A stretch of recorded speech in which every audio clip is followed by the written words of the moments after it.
Hello, everybody. This is Dr. Rick Wallace dropping in on this Friday morning, January 12th, 2018. I'm going to stop and talk with you and hopefully share with you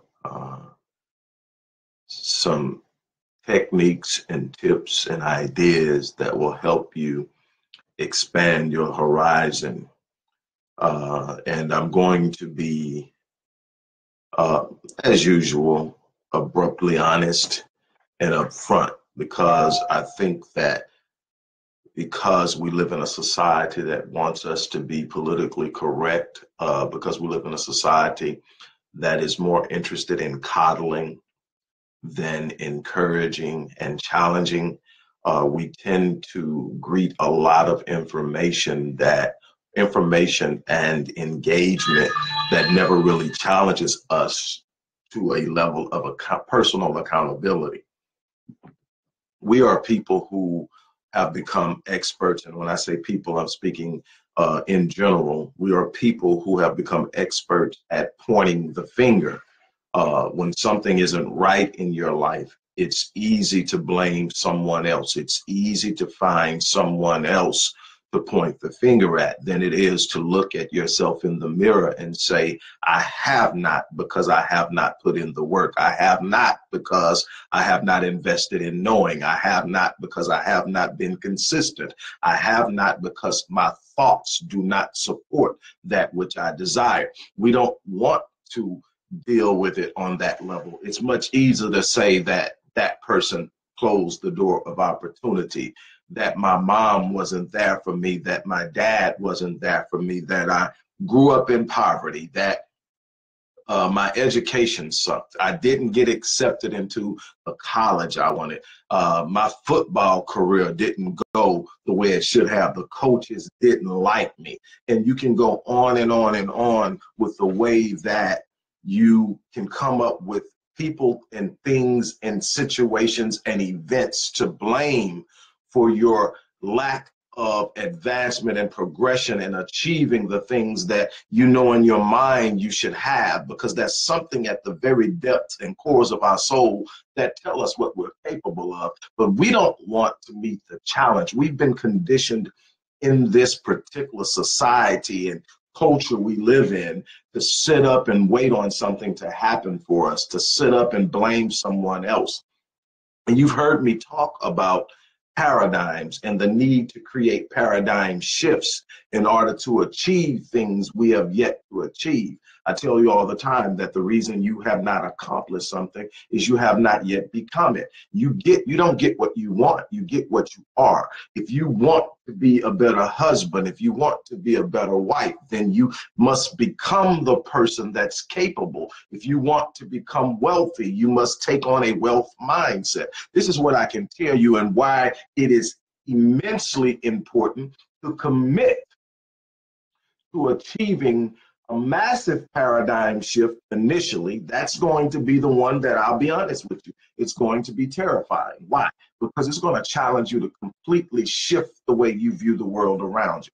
Now, once you make that initial paradigm shift, that massive paradigm shift, it should not be as challenging to make the subsequent changes as you progress in life. Why?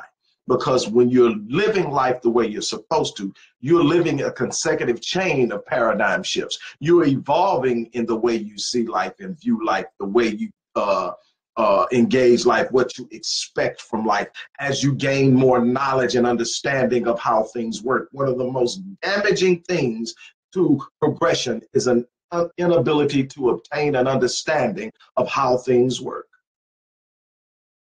When you don't understand how things work, you become the victim of the ones who do. When you don't understand how things work, people tend to rape your talents and use your talents to advance their own visions and dreams. When you fail to gain a lucid perspicacity of what things do and how they work and function in the world around you, you tend to look to other people to tell you what to do.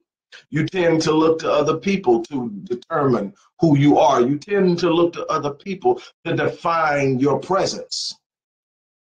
That's a medium and mediocre existence for someone with such great potential.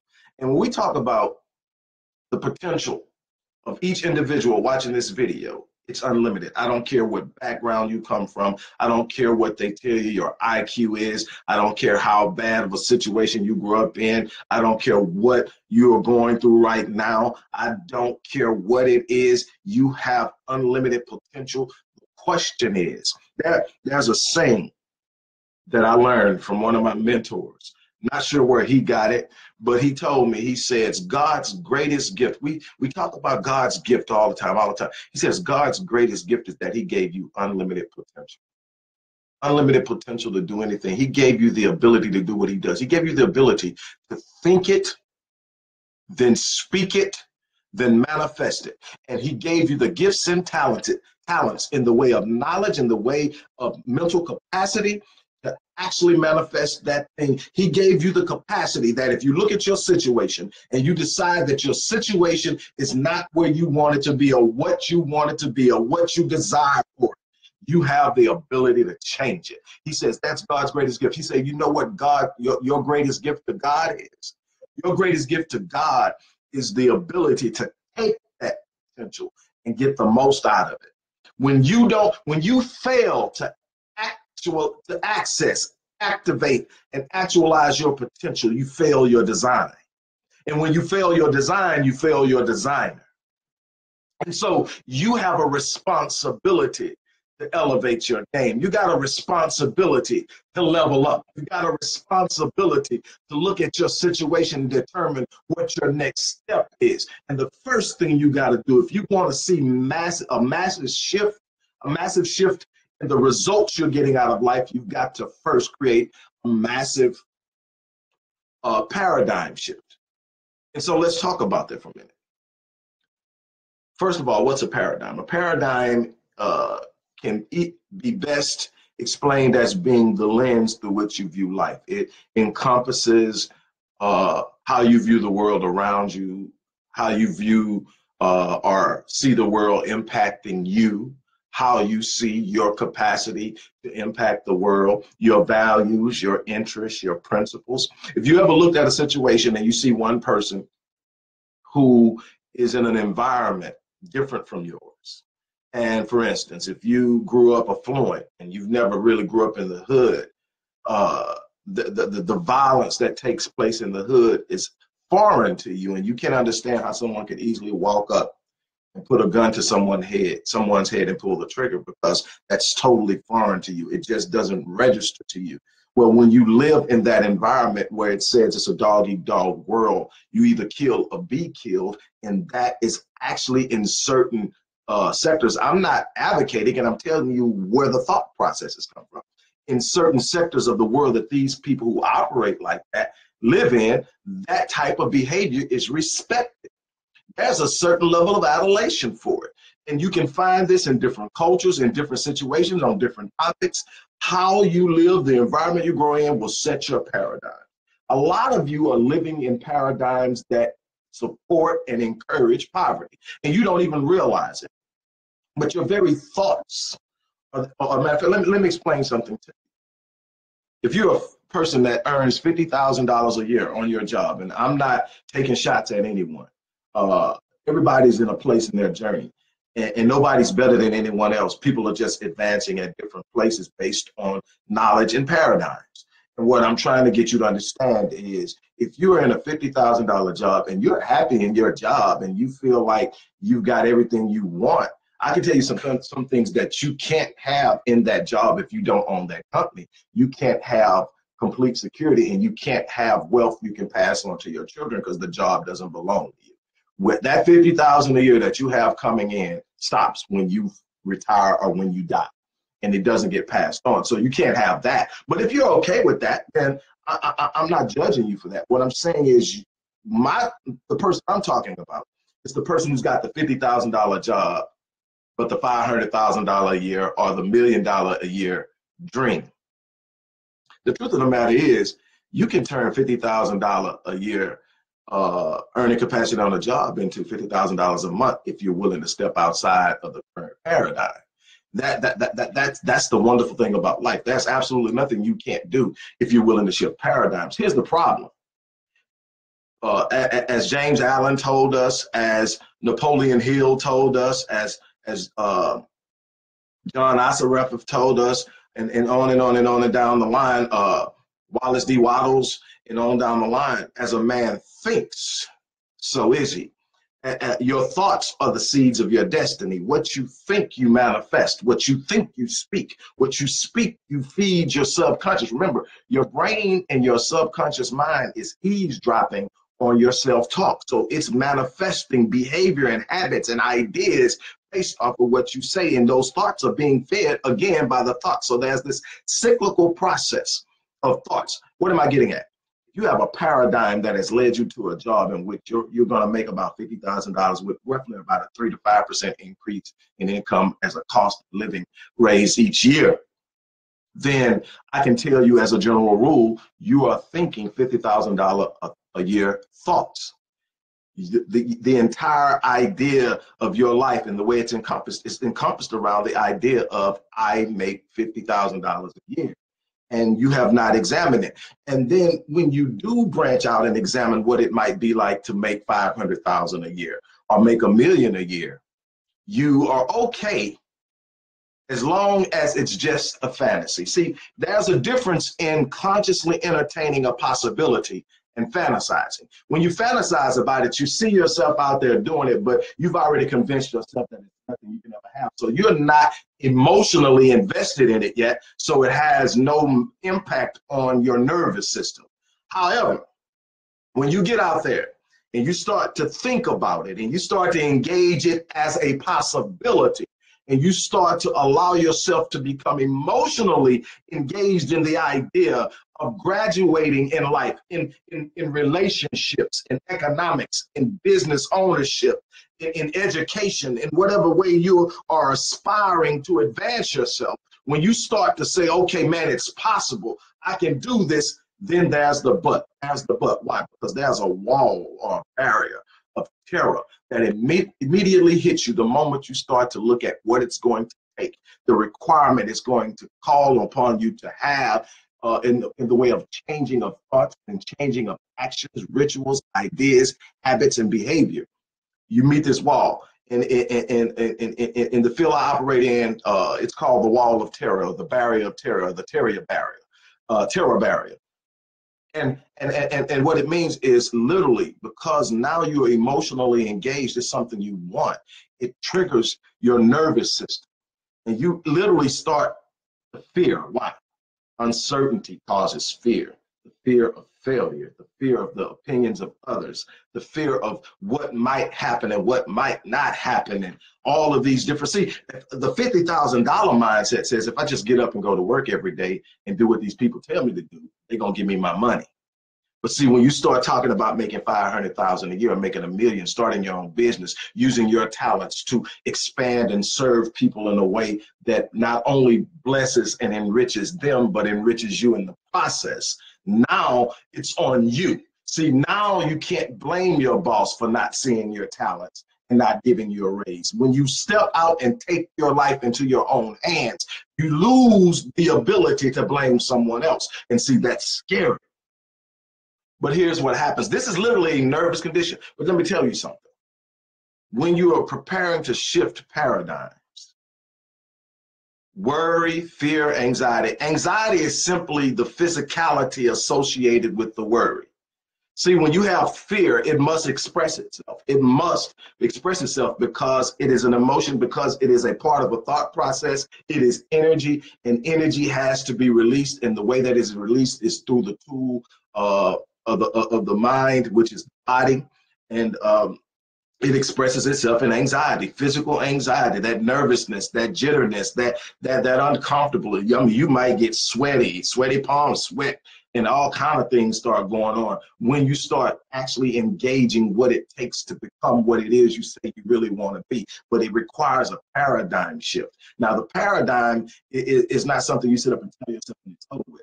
Paradigm is fed by constant thought, constant practice, constant engagement until it becomes an actual belief, an actual stabilizing force in your behavior, in your speech, in your thoughts, in your expectations. It requires a consistent moving towards a new way of thinking. It's a lateral move in thought processes. See, the body is the tool of the mind. It does what the mind tells it to do. The thing is, you want to shape your mind to give new commands to your body. And when you start to do that, you're developing a new paradigm. But the problem is you got to get through the fear. But see, the whole anxiety, worry thing is a choice. Why? You choose what you focus on. That's a conscious decision. Now, you may have trained yourself over time to always find the negative, but you can retrain yourself to look at the positive. What do I mean? Everything exists on a continuum or a spectrum. In other words, where we think courage and fear are opposites, they're absolutely just two ends of the same spectrum. And there's a middle place and middle ground where most people play.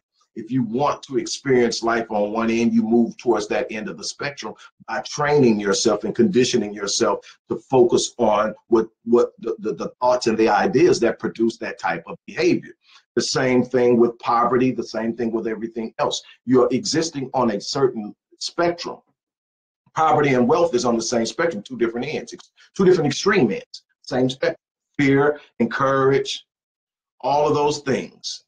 Happiness and sadness, the same spectrum. It's on the same spectrum. It's just a different gauge. That's why you got people living at all different levels of it. You got some people stay sad all the time. Some people melancholy. Some people are pretty even keel. Some people, if you see them, they happy. And you trying to figure out what is it. It's because they train themselves to see the positive side of things. You got the negative end of any situation as a negative end. I don't care how good it seems, there's a negative side. And there's a positive side to every situation. No matter how bad it seems, there's something positive in it.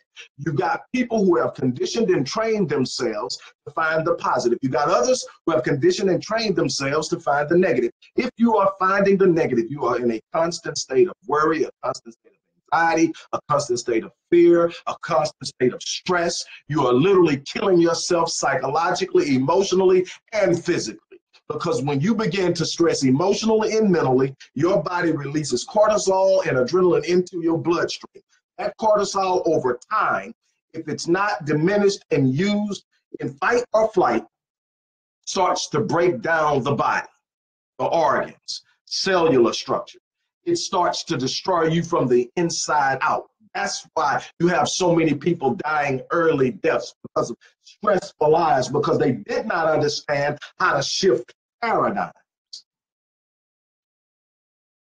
One of the first things that I have to do when I start working with a client is introduce them to the process of shifting paradigms, not necessarily telling them what I'm doing, because we have a tendency that when we know something is coming, to fight it, to resist it, to try to get around it. Anything that's going to be uncomfortable, we've trained ourselves to circumvent it. So sometimes I'm working with them and I'm feeding them things that they are doing and on a daily basis that's shifting their paradigms. I'm introducing new ideas and new thoughts, because see, that's what a paradigm shift requires.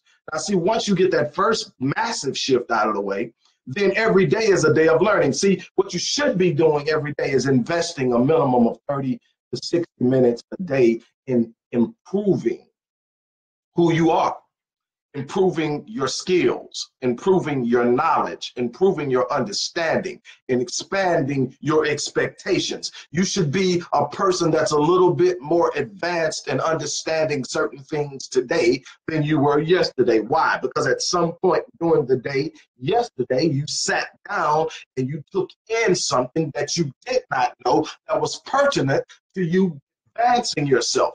The reason you do not have the 500,000 yet, the reason you do not have the million yet, the reason you do not have the billion yet, the reason your marriage is still suffering, the reason why all of these other things are coming in on you, the reason why you feel trapped on your job is because you have not yet advanced your way of thinking.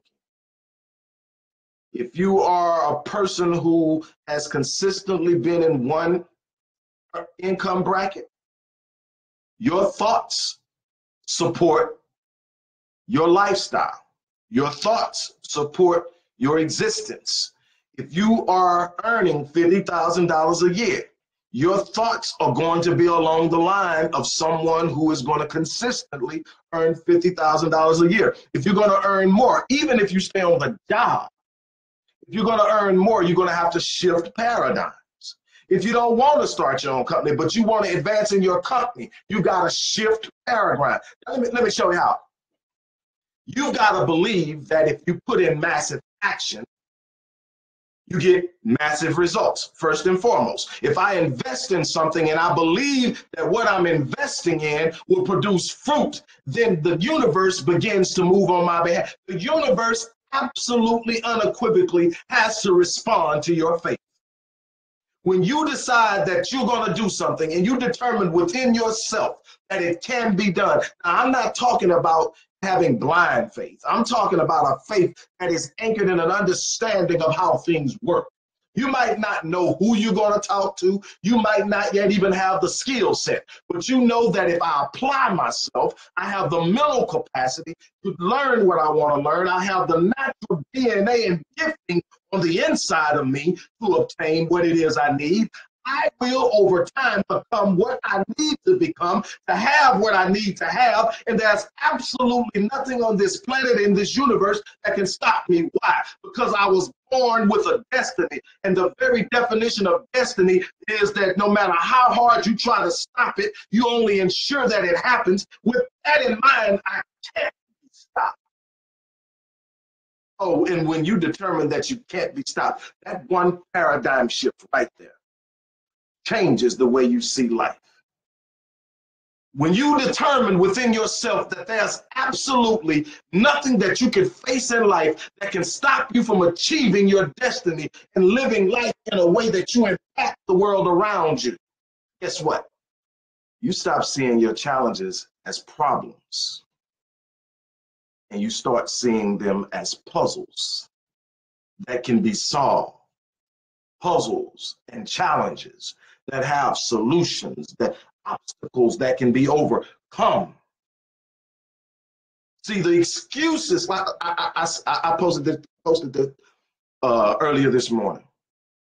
Our mouths are tools of design and creation. When we understand how the world works, we literally use our minds to express the thoughts that harbor our expectations, and we speak things that are not as though they were, bringing them into the realm of possibility and manifesting them in the fifth and fourth dimension to bring into the third dimension with labor, with hard work, with energy, with effort. Before you ever see anything manifest itself in a physical presence, it was first born in a thought. You want to change your situation, you've got to change your thinking.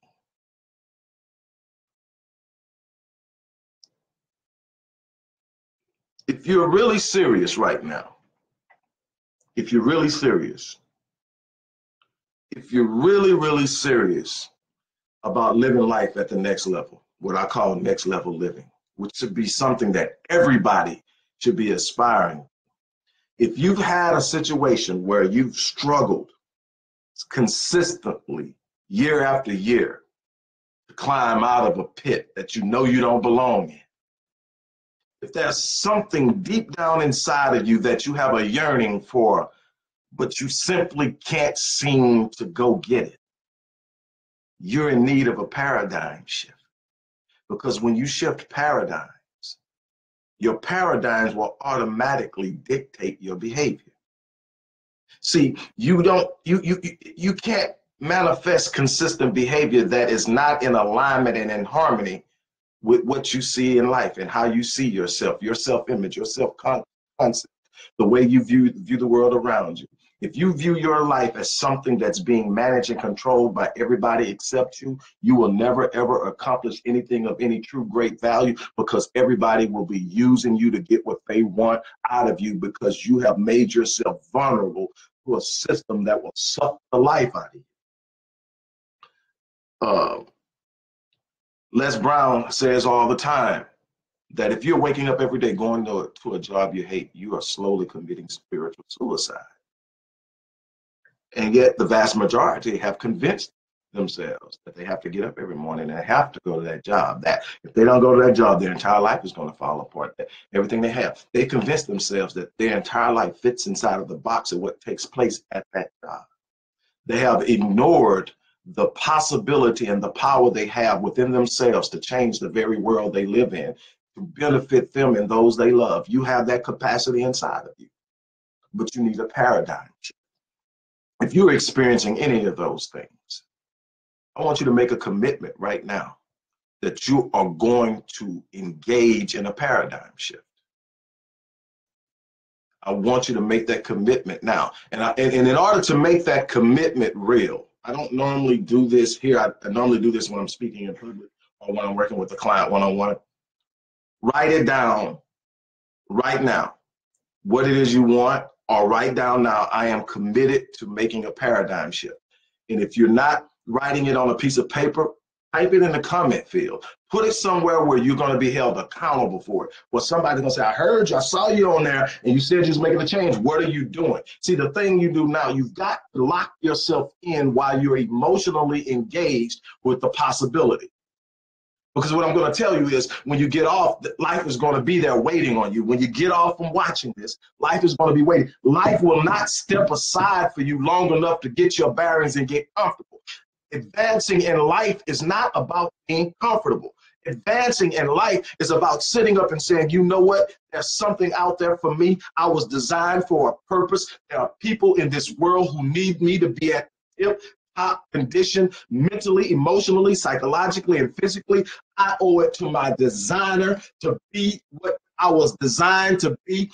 And that gift is immeasurable. And I must repay that gift by actualizing every ounce of that potential that I can, and every ounce of that. When you hear me say at the end of every speech, at the end of every lecture, at the end of every video, that I am going to die on E, that's what I'm talking about. I'm talking about accessing, activating, and actualizing my potential consistently every second that I'm awake, and then optimizing it and rejuvenating myself when I'm asleep. I don't waste seconds. I've got 86,400 in a day. How I invest in them is going to set the path of my destiny, the path of my future, the outcome and results that I get out of life. I'm not going to get what I want by wishing. I'm not going to get what I want by hoping. Oh, I'm about to hurt some real feelings right now. I don't get what I want by praying. Praying, meditation, mind channeling, and engaging God, the Almighty, the universe, whatever you want to call it, is an act of engagement to receive revelation. It is for clarity. It is for setting a state of belief and expectation. It is for a state of understanding, but it is not a state for success. Success requires engagement. Success requires action. Success requires planning. Success requires that you put in the work. You can pray all day, but it's not going to fall down from the sky. It's not going to land in your lap. But what I will tell you is that when you shift paradigms and you start to believe it's possible, you start to believe that life isn't happening to you, it's responding to you, and you start to invest in yourself. You start to put your money where your mouth is. You start to put your time and energy and effort where your mouth is, where your heart is, and then you sit up and you start to put in. Let me tell you what happens. What happens is God designed the universe to automatically, organically, and immediately respond to authentic faith. Not saying I believe, not talking I believe, but see what James said it like, correct me if I'm wrong, James said, well, since you say you don't have works, or you're going to show me your faith without works, I'm going to show you my faith by my works, or some interpretations through my works. In other words, when you have authentic faith, people don't even have to hear your vision. They see you operating in it. They see you moving toward it. They see you taking massive action. And what God designed, or the Almighty designed, is that the universe automatically, organically responds to faith. It's not something that has to go through these channels of happening. The moment that you set in your mind that there's something out there for you, and you believe within your heart that it is yours and you can have it, and you begin to move toward it, the universe begins to conspire with you. It starts to operate on you. Oh, somebody knows what I'm talking about. Have you ever just wanted something so bad and you're pushing, and you started, you didn't even have an idea of how it was going to happen. I've been there. I've been there over and over again. When I'm sitting up, and I sit up and say, you know what? I'm going to do this next. And then I sit up and say, okay, I don't know where I'm getting started, but I'm going to start today. And I'll start working on it. I'll start just writing. And if you're not journaling, you need to journal. You need to journal before you get out of the bed in the morning, because the right side of your brain is on blast. Then some of your most creative ideas will come when you journal in the morning. Why? Because believe it or not, some of the most creative ideas come in your dreams.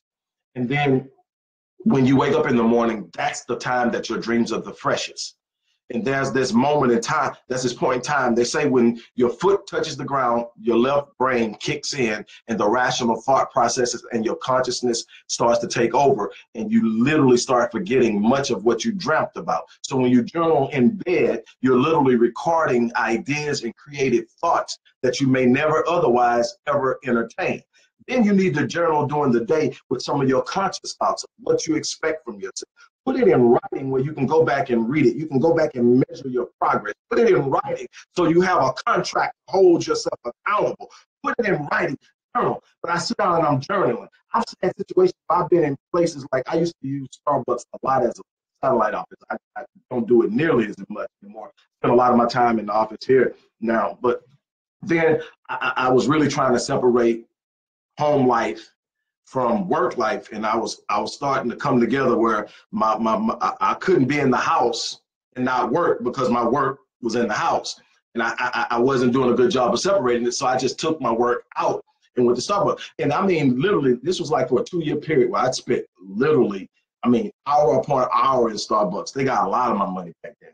But anyway, I would be up and then I'd be working, and people I would pass by all day would speak to me, and I would say hi, and you get to know them by face and you speak to them. And then I would sit up all of a sudden and I would go, you know what, I'm going to do this. And I'll be there writing, and somebody would come sit down next to me. Hey man, I see you here all the time and you're doing this and you're doing that. What's this about? What's that about? They're asking me about something I got on my desk, or a book I got on my desk. And it may be one of my books, or it may be something else, but I start talking about it. I say, man, you know what? I know this person.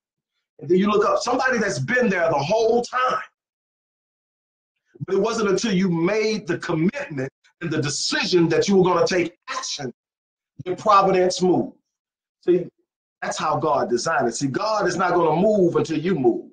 The universe is not going to respond until you move, until you make a decision. See, a lot of you are waiting on something to happen for you. Somebody is waiting on somebody to do something for you.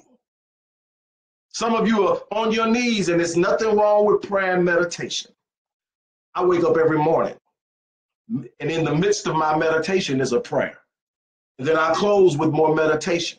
I prepare myself mentally for the day every day. But I understand the power of prayer and the tool that prayer is meant to be used for. See, most of us want to use prayer. See, I'm about to step on some toes, but I want some people who are really talking about change. See, so I'm going to weed you out today. See, a lot of us are trying to use prayer as a means of escaping the giants God sent you to slay.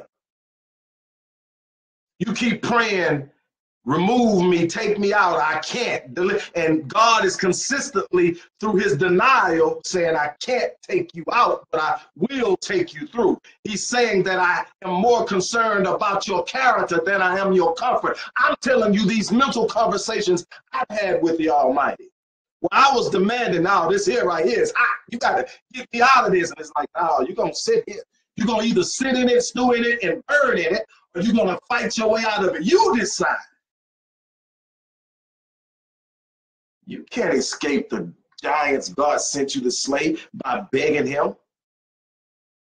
That's why many of you are where you are, because you've been spending the last 10, 15 years trying to escape your destiny.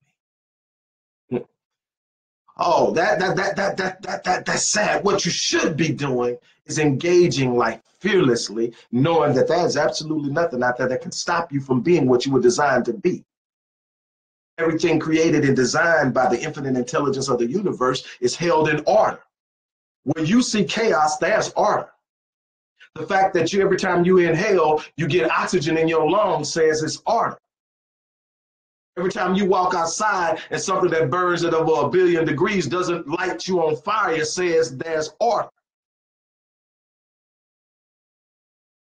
The fact that for the most part, your body does unbelievably and unimaginable things. Your eye alone is so intricately complex in design as order. What I'm trying to get you to understand is you have a place in this universe that you have not assumed. You have a responsibility in this universe to live at a certain level. How in the world can you say that you have a relationship with the infinite intelligence of the universe, the infinite power of the universe, God, the Almighty, whatever your terminology is? How can you say that you have that connectivity? And yet everybody is experiencing or witnessing you living life helpless, hopeless, docile, wishing, defeated, overwhelmed. How does that represent an infinite and unequivocally powerful intelligence, God? What I mean, like I said, I'm assuming that we have more than one belief, and I don't want to step on anyone, because at the end of the day, your relationship with God is your relationship with God, but you better learn how to access it and then optimize it. Just sitting up saying you know him ain't the same as knowing. Let me see if I can make this clear to you. You got a lot of religious people who function under ritual.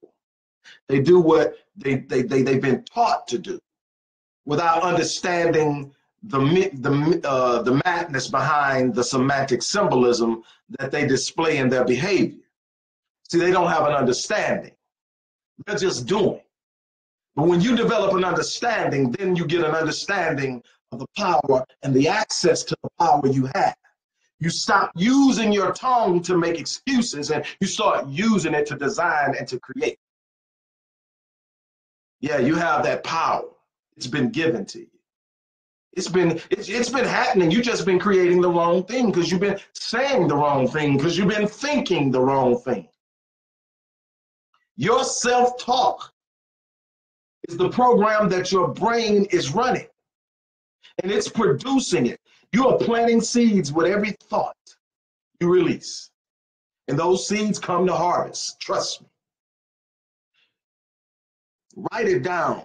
Declare that you're going to engage a change, a paradigmatic shift in your life, to where you're going to see life in the possibilities. You're not going to focus on the negative side of the equation. You're going to focus on the positive side of the equation, and you're going to take the necessary steps that is required over time to shift your paradigm. Now, here's the challenge. You can go through it and you can try to do it on your own. You can bump into walls and get it done. And the thing is, if you're committed to making it happen, it'll happen. But it's going to be a learning curve, and it's going to be a trial and error thing, which I don't tell anybody the journey they need to take. I try to help you get to where you're trying to go as fast as I can. The other option is to find someone. It doesn't have to be me, but you need to find someone who has the capacity to facilitate it. Somebody that can sit down with you and literally walk you through the process of shifting. Not just to get you what you want now, but to train you and teach you how to engage life each and every day so that you don't have to do this on a grand scale again. When you go through these massive transformations, it takes a lot out of you. It beats up on your nervous system. Why? The moment that you start to engage a true paradigmatic shift of massive proportions, it's going to challenge almost every belief of any substantive nature immediately. That is going to bring up that wall I was telling you about, that terror barrier. That's why most people talk about change and never get it done. That's why most people start New Year's resolutions and never finish them. Why? Because it's not just talking about doing it that you get it done. It's in the shifting of paradigms that completely challenge your way of thinking and the way you view life that you cannot deal with, not only mentally, but physically. The anxiousness and the anxiety, which is the expression of fear through the physical tool of the body, makes you back off of it. You start entertaining it, you start getting sweaty palms, you start sitting up getting nervous and shaky, you can't write because your hand won't be still, and you go, wait a minute, that's not a feeling you like. So you go back and you find the comfort, the comfort that you're in is stale. It's stagnant. It doesn't challenge you, but it doesn't advance you. It doesn't push you, but it doesn't advance you. You're there, and there's no discomfort, but there's no progression. It's time to invest in yourself. So like I said, you can try it and do it on your own. Whatever you got to do, you got to start doing something. You can go out and you can find somebody who is an expert in creating paradigm shifts and helping people change their thought processes and lives. You can work with me. As long as there's an open spot. I'm also in the field right now today. You can literally start right now with the Power of Paradigms course, which is less expensive than working with me.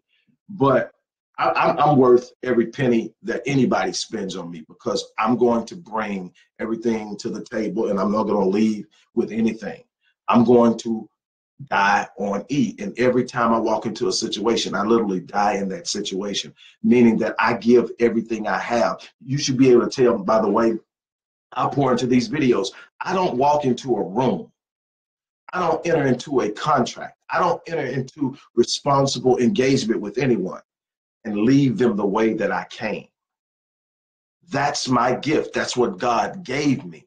And my responsibility to gift him is to do what he gave me to do. That's how I gift God, by being everything that I was designed to be. That's how I honor God. Check this out now. To all my religious people that I hope move into a state of true knowledge and understanding and spiritual awareness of God, that responsibility is also, that responsibility of living life at the level of your design is also the greatest tool of evangelism. It's not the words you say that will convince a person that your relationship with God is something they want to experience. It's seeing you living life at the level of your design.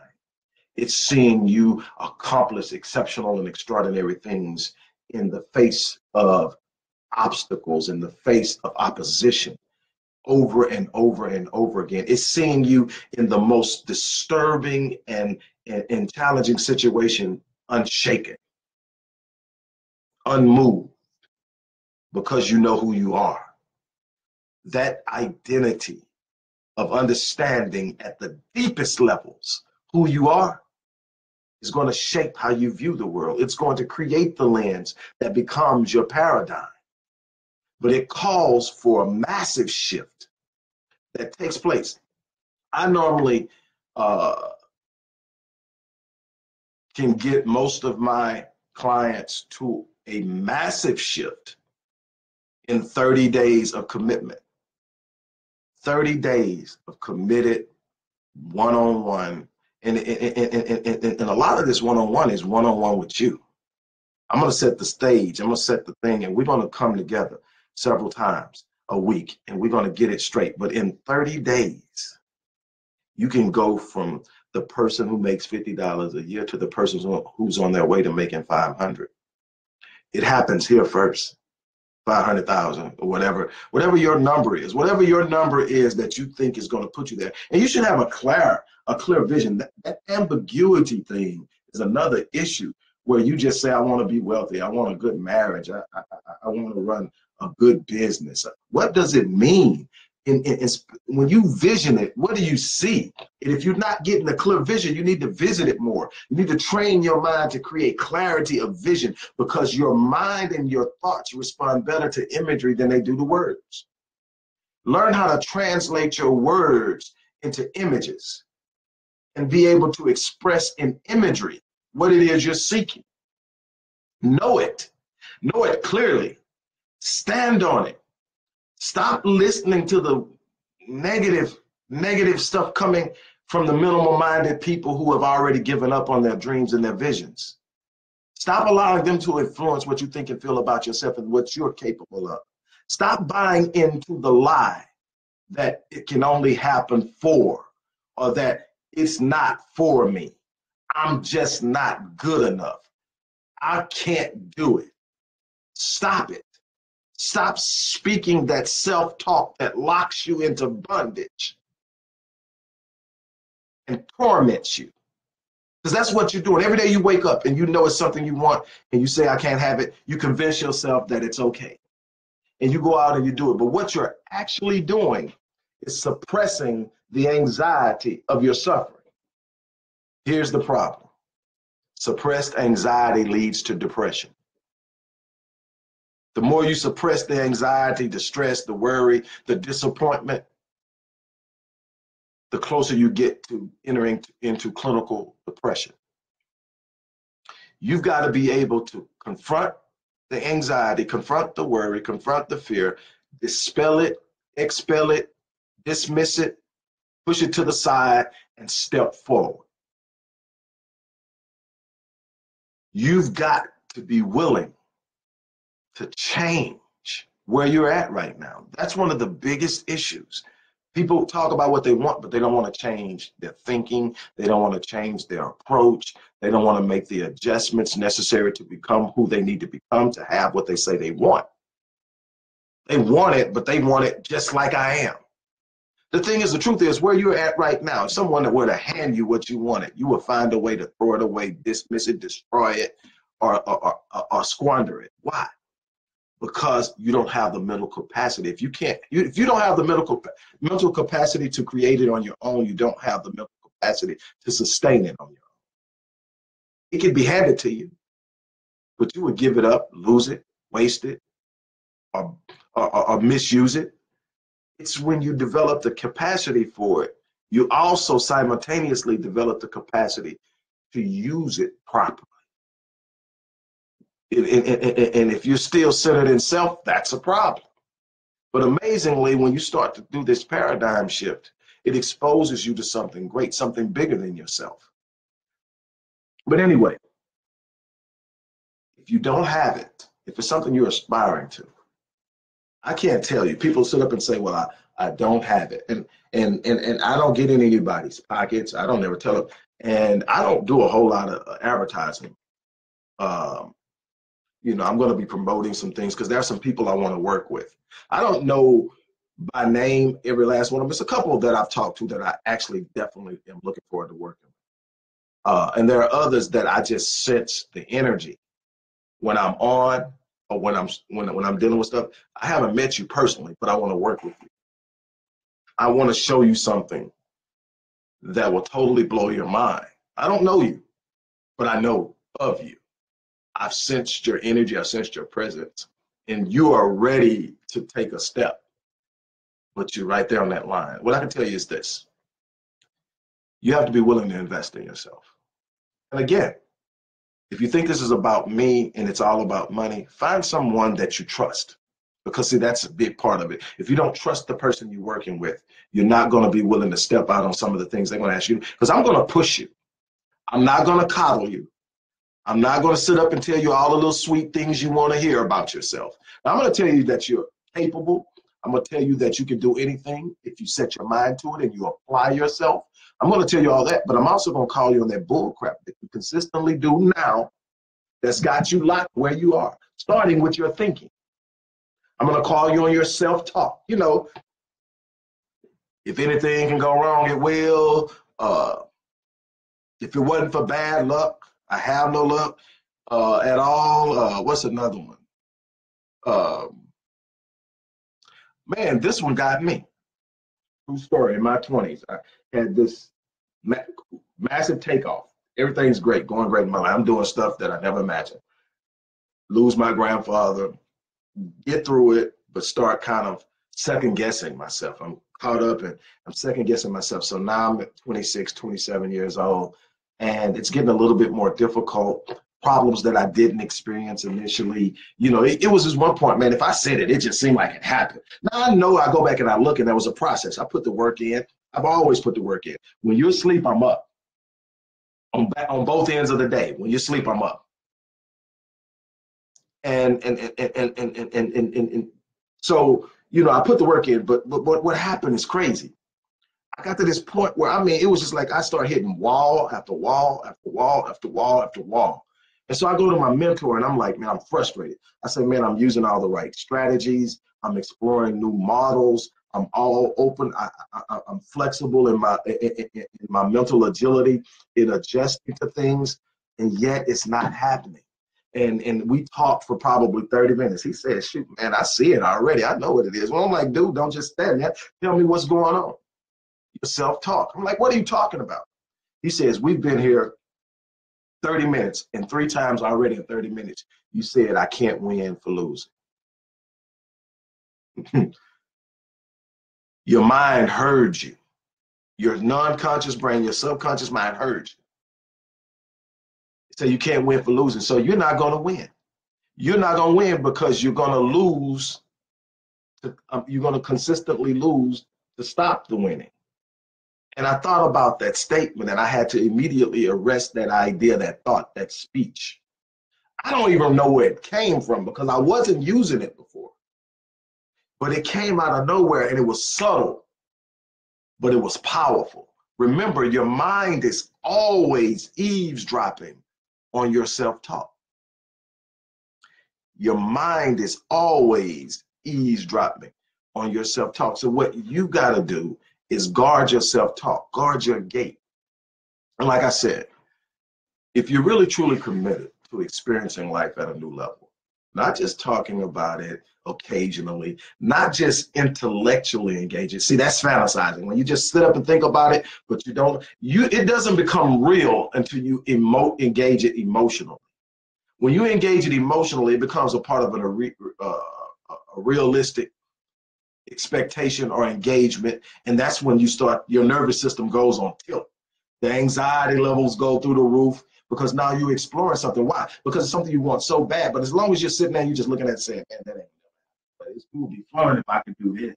Wow, man, that would be so awesome. And then that moment that you emotionally engage it and it says, I gotta have it. And then you look up and you look at the challenge that's in front of you. It immediately requires for you to shift. And it's challenging, it's scary, but that's the thing. Until you engage that scary moment, until you knock down that terror barrier, that wall of discomfort that you have to break through, you're going to consistently come up with these things you want out of life and then back down from the challenge. You've got to shift paradigms to see life through a different lens in order to produce things you're not producing. You can't continuously do the things you've been doing and expect with any true anticipation and expectation and real expectation, believe you're going to get something different. You're going to get what you're doing. You're going to get what you're thinking. You're going to get what you're saying consistently. That's whatever you're saying the most, whatever you're thinking the most, however you're behaving the most is going to get it. You cannot achieve wealth with a poverty mindset. You cannot have a great marriage if you have a selfish mindset. I don't care how much money you make. I don't care what you can give your wife or what you can give your husband. You can be the best cook in the world. You can be unbelievably dynamic in the bedroom. You can be the best provider in the world. You can be all of that. But if you don't have the capacity to love beyond yourself, you cannot provide what's necessary to grow that marriage. It requires you to step outside of yourself. That's the shift in paradigm, because we've been trained to be selfish. We've been trained to be selfish. And what we have to do is develop the capacity to learn that even when we gain, it is for the purpose of giving. But when we give and we truly deliver value when we give, we have the right to demand a certain level of compensation, less than the value we give, so that we always know we gave more than we received. So when you're able to deliver, I tell people when I'm working with them with their businesses, when someone comes to me and say, okay, my business is doing $75,000 a year after taxes, which is nothing to laugh at. I mean, you've got a business. Say, well, I want to increase it. I want to increase it by so many percent by so and so and so time. Well, let's look at where you're at. Number one is, what solution, what problem are you providing a solution to? The first thing that you do in order to create your capacity to earn is determine what problem you're going to solve. What demand are you going to meet? That's number one. You have to have a market. When you have a market and you have the solution that the market needs, you are in business. You are in business. When you can provide a service or a product that meets the need, demand, or solves a problem, you're in business. Now, the elevation in being able to charge and gain more revenue. Not only are you going to solve the problem, but you're going to do it with the highest level of quality, the highest level of engagement, the highest level of customer service. You're going to do it at a level that says, I appreciate and I'm passionate. I appreciate what the opportunity to do what I'm doing. I'm passionate about what I'm doing. I have the best interest of the people that I work for in mind, and I'm going to deliver a grade A product. That's number two. That's going to say, yes, now because I'm delivering an answer to a problem, a solution to a problem at a level that most people are not, now I can demand a certain price. But I want to take it a step further. Not only am I going to deliver it with quality, I'm going to do it in such a way that it represents the uniqueness of my personality. I'm going to put my own personal twist on it. I'm going to deliver it in a way that makes me almost irreplaceable. The moment that you make yourself virtually irreplaceable, there's almost no limit to what you can charge. Now your responsibility is that whatever you charge, you deliver more than what you say you're going to do for what you charge. If I say I'm going to give you 12 sessions for whatever price, I'm going to give you 14. And I'm going to throw in a book. I'm going to do something that's going to be beyond what you expect. I'm always going to exceed the expectations of my clientele. That's what puts you in business. I'm going to tell you now, if somebody's paying you a salary to do something for them, they're making more off of you than what they're paying you, or they wouldn't hire you. That means that you have some value right now. Now, what you may need in order to actually open your own business is to refine your skill set, to refine your talent, to grow your knowledge and expertise in the industry, to develop a lucid perspicacity and understanding of what it is you need to know to be the best at what you do. It's all possible, but it takes work. It takes a change in thinking. It takes a paradigm shift. Like I said, for those who are really serious about committing, again, it takes a commitment. That's the problem. Every time you go out in life and you try to get a bargain, you get bargain results. You get bargain quality. You get bargain. It takes something. We'll go out and spend $1,500 on a Louis Vuitton bag, a purse, a wallet. We'll spend X amount of dollars on this and on that. And I'm not telling you what to shower yourself with or whatever, but I'm a person that believes that for what I spend in things that I don't need, I have to have a certain level of net worth to do it. So my expenditures are in direct correspondence to what my financial capacity is with. I don't buy non-necessities if it will impact me at all. In other words, if until it seems like I'm spending pennies, I don't need it. So that's the way I operate. I've trained myself to do that. But what I'm saying is, people will go out and do all of that for something that has no value, that loses its value the moment that you walk out of the store with it, the moment you drive off the parking lot with it, whatever the situation, and won't invest in themselves, the most valuable entity they have, their mind. They won't invest in it. Your mind and then your time is immensely valuable, and you won't invest in it. That's a problem. You are where you are today, not because of what anyone else done to you. You are where you are today, not because of all the things you've been through in the past. You are where today because of the decisions you have made that put you here. And the only way that you're going to exit this phase of your life, this particular position in life, is to change your thinking. Is to change your behavior. Is to change your daily rituals. Is to start to think like the person you want to be. You can't say, I want to be this, and you're thinking like this over here. If you are consistently thinking like a $50,000 a year employee, that's pretty much where you're going to range. You may get some promotions as you go on for cost of living and maybe performance raises and bonuses, but pretty much you're going to hang around in that area, and that's what you're going to be. In order to graduate, even in that job, through a six-figure level, you're going to have to change your thinking. There's a behavior that six-figure performers have. There are processes and techniques and ways of going and moving about the day that six-figure performers have that people who don't make six figures don't do. I can look at what you don't do, and I can look at what you do, and I can tell you with either way where you're at.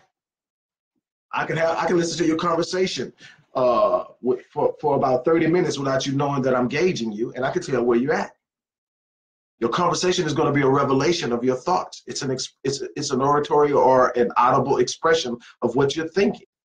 Out of the abundance of the heart, the mouth speaks. So if I listen long enough, I know. And that tells me where you're at and why you're stuck there. I can roll up and down my news feed and tell where everyone's at by what they post consistently.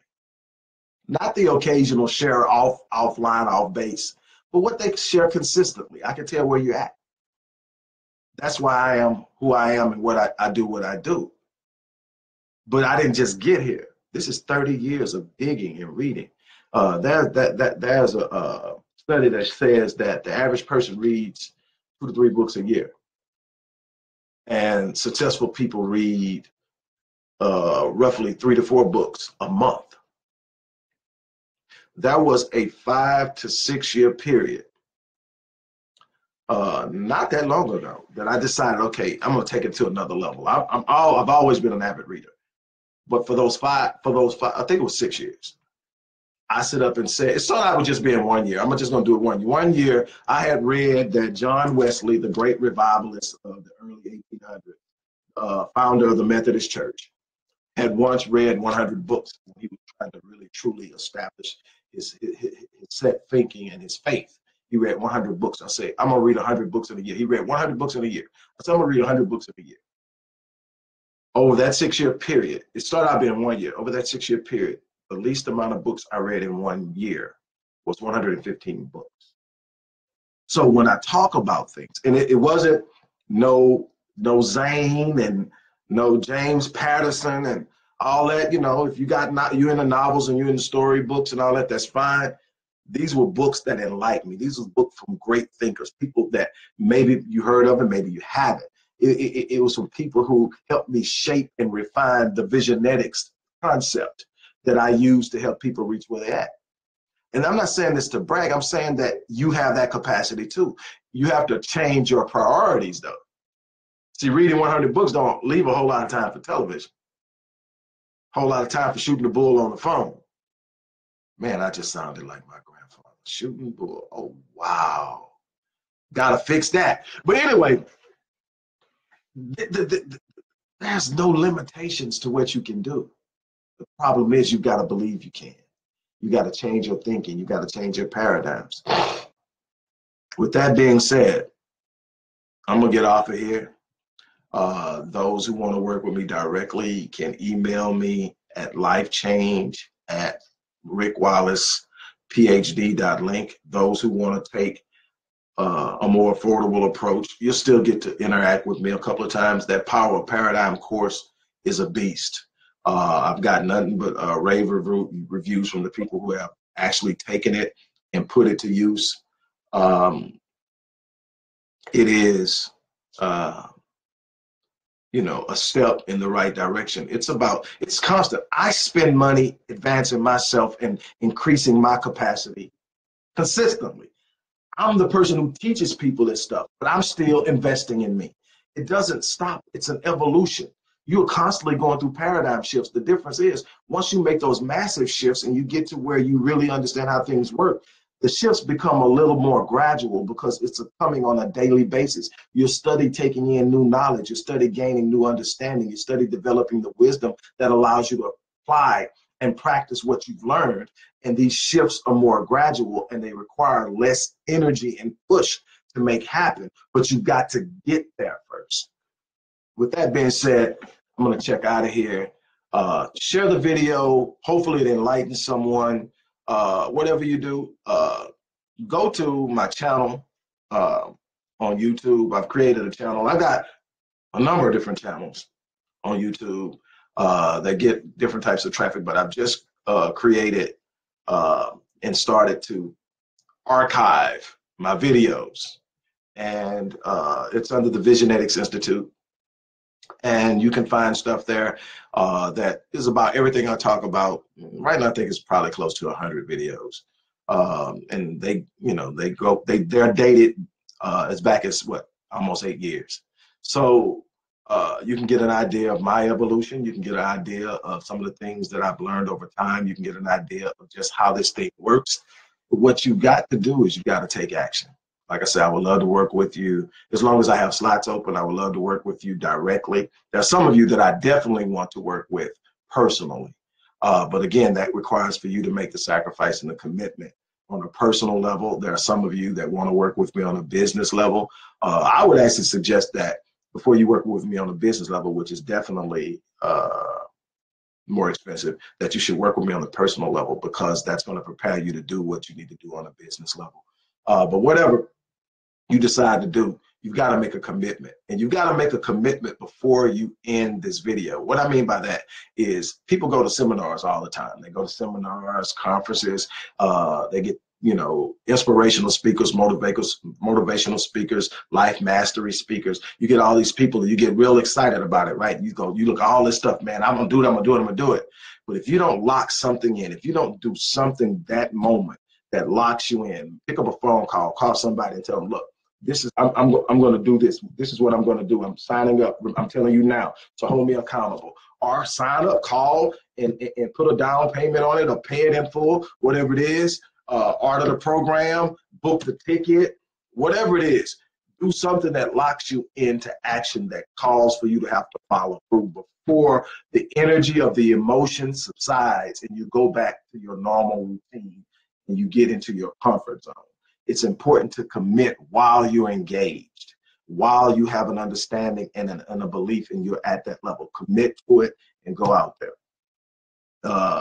With that being said, I'm going to check out of here. It's always an honor to be able to share your time, because I value your time probably more than you do, because I understand the value of time. While most people say time is your most valuable asset, I don't believe that. I believe it's your second most valuable asset. Your most valuable asset is your mind. Your mind has unlimited potential. There's absolutely nothing it can't produce if you allow it to, if you train it to, if you demand it. So with that being said, I'm out of here. As I always say, I'm going to down E. I encourage each and one of you to do the same thing. You guys have an awesome day.